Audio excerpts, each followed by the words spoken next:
бизде таңкыгындык бар. Сөз түрдө эми азыр замандын талабы болуп калды. Ар бир нерсени камсыздандыруудан өткөрү, азыркы тапта биз унааны камсыздандыруудан өткөрүү боюнча кененирээк маалымат куруу үчүн студиябызга кадырлуу мейманыбызды чакырганбыз. Мамлекеттик камсыздандыруу уюмунун Талас району боюнча инспектору Айталиева Жылдыз Дөөлөтказиевна бизде студияда конокто. Кош келипсиз. Саламатсыздарбы? Кош келдиңиз. Бизде алгач эле кандай кесип нээси болбосун, таңыңыз кандай башталды деген суроону беребиз. Бүгүнкү таңыңыз сизде кандай башталды? Бүгүнкү таң Кудайга шүгүр жакшы башталды. Таң аткандан эле ошо таңкы Талас телебөрүсүнө барам деп даярдануу менен башталды. Сонун. Негизи эже убакытка аябай так экен. Эже бизден биринчи алып баруучулардан биринчи келген экен. Негизи мамлекеттик жумушта иштеген кызматкерлер дайыма ушундай тактыкты сүйгөн болот, Анда сөздү камсыздандыруу боюнча бурсак, автоунааларды камсыздандыруу, негизи эле ОСАГО деген эмне? Ушун кенен түшүнүп коесузбу? ОСАГО бул авто жарандык жоопкерчиликти милдеттүү түрдө камсыздандыруу. Жол кырсыгынан учураган учурда үчүнчү жактарга келтирилген зыяндарды төлөп берет.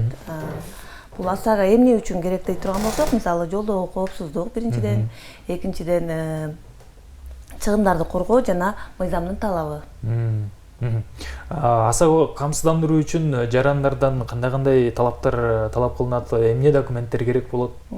Автоунааны камсыздандыруу үчүн автоунаанын ээсинин паспорту биринчиден өзүн аныктоо документи, экинчиден техпаспорту автоунаанын, үчүнчүдөн айдоочулук күбөлүгү керектелинет.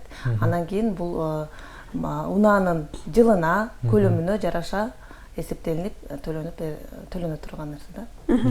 Унаанын жылына деп калдык. Мисалы, эгерде унаанын жылы эски болсо, сиздерде кандай бир талаптар бар? Кандай айырмачылыктар болот?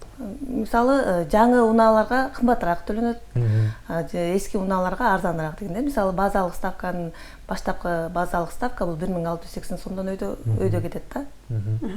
Кесиптеш, менин түшүнгөнүм боюнча бул ОСАГО айдоочуларга жардам катарында болот экен, Эгерде кырсык болбой эле койсун деле, эгер кырсык болуп кала турган болсо, анда үчүнчү тарап болгондо жүргүнчүлөргө ОСАГО тарабынан камсыздандырылып төлөнүп берилет, Бул ОСАГО десе эле элдин баары бул машинаны камсыздандыруу деп түшүнүшүп атат да. Бул машинанын өзүнүн келтирген чыгымдарын төлөбөйт. Бул үчүнчү тараптар да. Мисалы, машина кетип барып, Кудай сактасын, эми кырсыкты кайдан деп болбойт дейт. Баратып бирөөнүн заборун түзүп кетсе, мисалы, ошол забордун чыгымдарын төлөп берет. Бирөөнүн адамдардын ден соолугуна зыян келтирген учурда, адамдардын ошо ден соолугуна кеткен, мисалы, дарыланууга кеткен чыгымдарын төлөп берет. Башка бир унааны сүзүп ала турган болсо, ошол унаага кетирилген чыгымдарды төлөп берет да. Эң сонун. Эми ошол сиздин районуңуз боюнча ушул унаасын камсыздандырган жарандар кайрылгандар көппү? Азыркы учурда элдин жаңы кирип атпайбы? Бул негизи эле милдеттүү түрдө камсыздандыруу болуп саналат, бирок май кызматкерлери тарабынан штраф төлөөнү жагы 1-июлга чейин создуктурулганына байланыштуу азырынча 1-2 гана башталып жатат да. Азыр менде мындай суроо туулуп атат.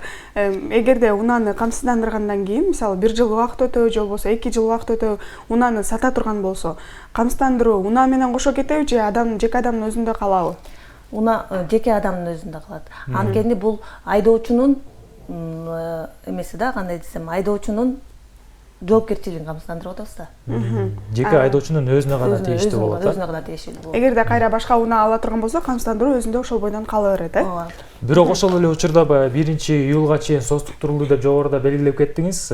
1-июлдан кийин ушул камсыздандырылбаган унаалардын алып сатуу жагы дагы өзгөртүүлөр киргизилет, Ооба, 1-июлдан баштап алып сатууда, мисалы, ар бир алып сатуу болуп аткан учурда, мисалы, өзүнө каттап атпайбы жарандарчы, ошол убакта камсыздандырыш керек болот да. Сатып аткан кишине камсыздандыруу болуш керек жана алып аткан киши кайрадан өзүнө камсыздандырууну өткөрүп алыш керек болот. Ансыз эч кандай алып сатуу жүргүзүлбөйт. Ал эми эгерде жана кырсыкка учурап калса деп айтпадыкпы? Кырсыкка учурап калса, эң жогорку төлөм канча сомго чейин төлөнөт? Адамдын өмүрүнө кетирилген жабырлануучунун өлүмүнө бул 300 000 сом, биринчи майыптуулукка 200 000, экинчи майыптуулукка 150 000, үчүнчү майыптуулукка 100 000 сом каралган. Андан тышкары келтирилген чыгымга жараша, мисалы, буюмдарды кандайдыр бир эмелерди келтирген чыгымына жараша төлөнүп берилет. Эң сонун бул айдоочулар үчүн эле бир топ жардам экен. Эгерде өздөрүнүн унааларын камсыздандырып койсо, анда баягы коркпой дейли, мисалы, эгерде кандайдыр бир кырсыкка учурап калсам, ушул тарап мага жардам берет деген бир ишеним берет экен, Эң сонун.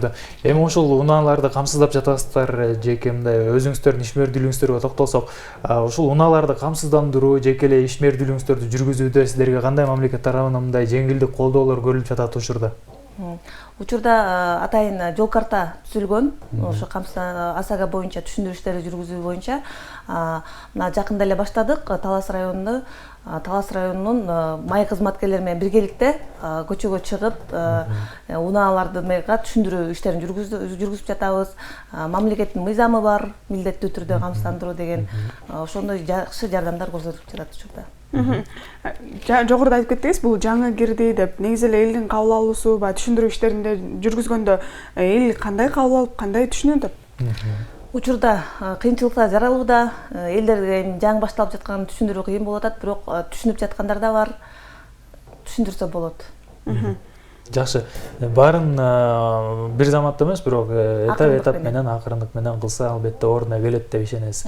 Келиңиз, эми ошол учурда дагы баягы көпчүлүк баягы айдоочулар бирин-экин келип камсыздандыруудан өтүп жатат дейсиз, бирок ошол 1-июлдан баштап камсыздандырылбаган жарандарга май кызматкерлери тарабынан атайын айыппул дагы салынып калышы мүмкүн. Айыппул жөнүндө да айта кетсеңиз, канча өлчөмдө салынат? Айыппул жеке жактарга 3000 сомдон, ал эми юридикалык жактарга 13000 сом өлчөмүндө салынат. 1-июлдан баштап уже май кызматкерлери милдеттүү түрдө ошол АСАГА полисин талап кыла башташат. 1-июлдан баштап, демек, ар бир айдоочунун унаа башкарган жарандардын жанында ошол камсыздандыруу полиси АСАГА болушу керек. Негизи эле жалпы камсыздандырууга токтолуп кете турган болсок, бизде азыр адам өмүрүн дагы камсыздандырып калдык, милдеттүү медициналык камсыздандыруу, андан кийин үй жайды камсыздандыруу, турак жайды камсыздандыруу, андан кийин бул унааларды камсыздандыруу. Камсыздандыруу негизи эле бул сиздин аз-аздап топтогон акчаңызда убагында кайра сизге жардам катары келген экен. Ооба, сөзсүз түрдө кенемтелер да төлөнүп берилет. Эми АСАГОдон тышкары дагы ошол турак жайларды деп калдык. Райондо камсыздандыруу кандай жүрүп жатат? Биздин Талас районунда камсыздандыруу жакшы жүрүп жатат. Биздин жалпы турак жайлардын 30% планга коюлган. Учурда 15 Талас району боюнча 15% аткарууга алынды. Жылдын этегине чейин Кудай буйруса 100%-тан ашабыз деген ниеттерибиз бар. Эгерде кандайдыр бир табигый кырсыктар боло турган болсо, мамлекет тарабынан кенемте төлөнүп берилет.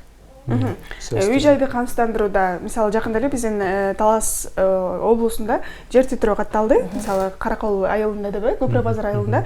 Анан бул жактагы үйлөрдө, баягы жаракка кеткен үйлөргө төлөнүп берилеби, кандай шарттар каралган? Негизи мыйзамда, камсыздандыруу мыйзамында жер титирөө табигый кырсыктардын атайын категориялары коюлган. Мисалы жер титирөө 6 балдан өйдө болуусу зарыл, шамал боло турган болсо метр секундасына 25 метрден жогору болуш керек болот. Ошондой атайын өлчөмдөрү каралгандыктан Көпүрө базар айылында жер титирөөнүн көлөмү 5,4 балга жетти. Бирок ошого карабастан биздин камсыздандыруу, мамлекеттик камсыздандыруу уюму атайын жеринде барып иш жүргүзүп, ошол кетирилген чыгымдарды эсептеп жогору жакка бердик. Балким төлөнүп калат деген дагы ниеттерибиз бар. Эми аны убакыт көрсөтөт деп ойлойм. Ал эми өрт кырсыгыначы? Өрт кырсыгы боло турган болсо, бул мисалы атайын өрттөлгөн болбойт. Мисалы табигый кырсык болуш керек. Электр неме байкабай калганда электр зымдарынан кеткен кандайдыр бир немелерден болсо, чагылуулардан болсо төлөнбөй. Бизде мисалы жылдын башында Кара Ой айылынан бир жарандын үйү өрттөнүп кеткен экен. Ошого 76.690 сом өлчөмүндө камсыздандыруу уюму тарабынан кенемте төлөнүп берилди. Чоң рахмат сизге, терең ыраазычылык билдиребиз. Таңда келип ушундай маанилүү маалыматтар менен бөлүшкөнүңүз үчүн. Тилекке каршы биздин убакыт дагы чегерилип баратат. Андыктан сизге эркин микрофон сунабыз.